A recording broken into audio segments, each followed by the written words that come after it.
Forget the carefully curated press releases you see on the evening news. The greatest immediate threat to your financial survival and physical security isn't the Federal Reserve adjusting interest rates. It is an empty table in Islamabad, Pakistan. You have been told that American diplomatic power is absolute. You have been told that when the United States sits down at the negotiating table, the rest of the world naturally bends to its will. That assumption is about to suffer a fatal, structural collapse.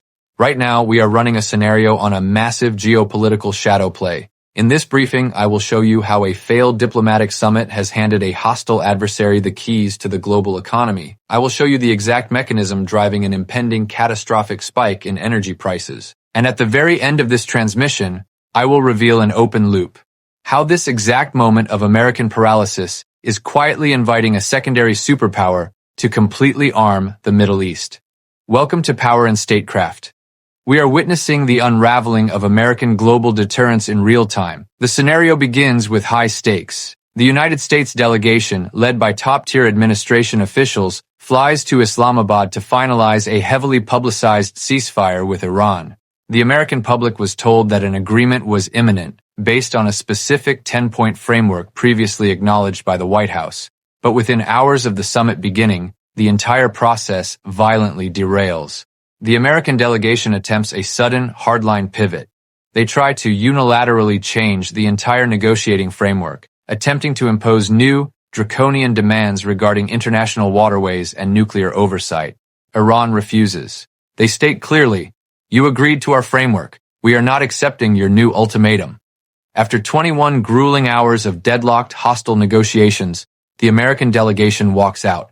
The vice president holds a press conference declaring the talks a total failure. Audio cue, drop tone to a sharp, intense whisper. Why does this threaten you? Because it proves to the entire world that the American government is actively negotiating with itself, not its adversaries. When a superpower publicly agrees to a framework, flies its top diplomats across the world, and then tries to renege on the deal at the 11th hour, it does not project strength. It projects desperate, erratic weakness. It shatters the credibility of the United States. No foreign leader will ever trust a back-channel agreement with Washington again. Let us reset the board. Why does a failed 21-hour summit in Pakistan threaten your personal economic future? Because geopolitics is ruthless, and the cost of this failure is going to be extracted directly from your bank account. The immediate sticking point in these failed negotiations is the Strait of Hormuz. Iran's 10-point framework demanded absolute control over this waterway and the right to charge a $2 million toll per vessel. The United States tried to claw that control back in Islamabad and failed. This means the most vital energy choke point on planet Earth is now an active war zone. When the diplomatic talks officially die, commercial shipping freezes. The price of crude oil is no longer determined by market demand. It is determined by the sheer terror of an impending naval conflict. You are looking at a guaranteed vertical spike in the price of gasoline. This will trigger a massive surge in the cost of transporting food and consumer goods across the United States. You will be paying a failure tax on every single item at the grocery store. The administration attempts to control the narrative through pure spectacle. While the diplomatic corps is admitting total defeat in Pakistan, the commander-in-chief is literally thousands of miles away, attending a televised mixed martial arts fight. He is surrounded by cheering cabinet members, projecting an image of carefree dominance while the global security architecture burns to the ground. He holds a press conference claiming that the United States has already won. He boasts that the adversary's navy is completely destroyed, their radar is gone, and their leaders are neutralized. He claims the United States is actively sweeping the Strait of Hormuz for mines and controlling the waterway with absolute impunity. But the reality on the water tells a completely different, terrifying story.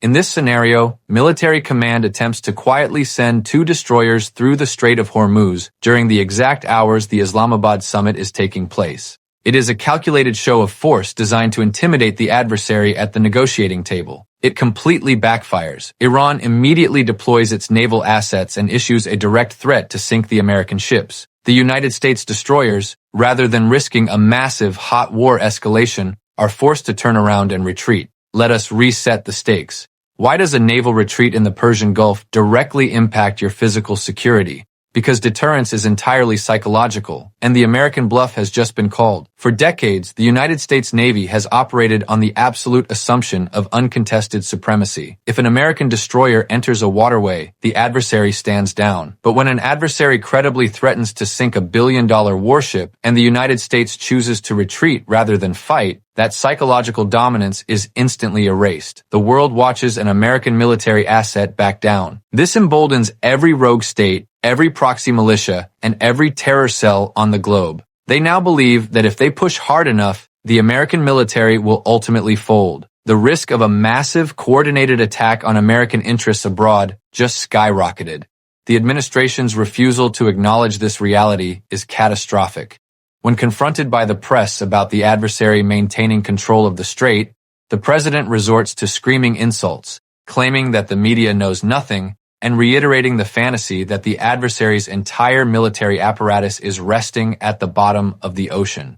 He claims that it does not matter if the negotiations fail. He claims that he does not care. But you have to care. Because while the American leadership is consumed by domestic political theater and social media bravado, a massive geopolitical realignment is quietly taking place in the background. Which brings us directly to the open loop I teased at the beginning of this briefing. The United States administration assumed that if they walked away from the table in Islamabad, they would simply freeze the adversary in place through economic isolation. They assumed that a nation without cards eventually has to fold. But what happens when another player quietly slides a new deck across the table? As the talks in Islamabad collapse, intelligence reports leak indicating a massive, unprecedented logistical movement originating from Beijing. China is not interested in participating in the American sanctions regime. China is interested in bleeding the United States military dry. This is the forecast. The collapse of the Islamabad summit is not a pause in the conflict. It is the catalyst for a proxy world war. China will immediately step into the diplomatic void. They will begin heavily supplying the adversary with advanced anti-aircraft systems, hypersonic missile technology, and massive financial lifelines. They will use the Middle East as a testing ground for their own weapons, forcing the United States into a prolonged, unwinnable war of attrition. The American military will be forced to pour trillions of dollars and countless assets into securing a single waterway, leaving the Pacific completely exposed. China will drain the American treasury from 6,000 miles away, all without risking a single Chinese soldier. The administration thought they could walk away from the table and maintain the status quo. Instead, they just handed global supremacy to their greatest rival. The proxy war has begun, and your economic future is the collateral damage. Adjust your strategies accordingly.